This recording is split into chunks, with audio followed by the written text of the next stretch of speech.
रायगड जिल्ह्यात महिलांची सुरक्षा रामभरोसे झाल्याच्या अनेक घटनांमधून सातत्याने समोर येत आहे। पोलीस आपलं काम बजावत असताना राजकीय पुढारी आणि लोकप्रतिनिधी मात्र तोंडावर असलेल्या निवडणुकांच्या तयारीत मग्न असल्याचं दिसत आहे।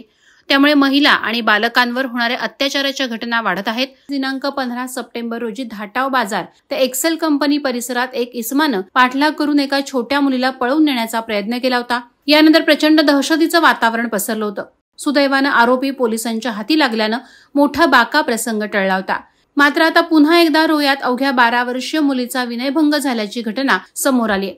दिनांक 5 ऑक्टोबर आणि 7 ऑक्टोबर रोजी भुवनेश्वर परिसरात ही संतापजनक घटना घडली।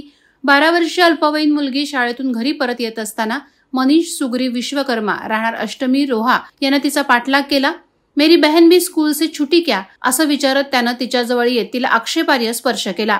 यानंतर मुलगी बावरली आणि तिनं घडलेला प्रकार पालकांना सांगितला। त्यानंतर पोलिसांनी सीसीटीव्ही चेक केल्यानंतर आरोपी त्यात सापडला।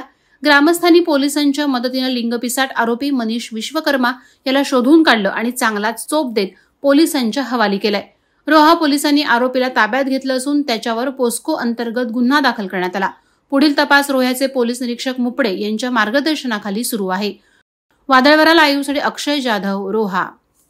नवी मुंबई व रायगड जिल्ह्यातील ताज्या बातम्या आणि घडामोडींसाठी सबस्क्राइब करा वादळवारा लाईव्ह चॅनल आणि दाबा बेल आयकॉन।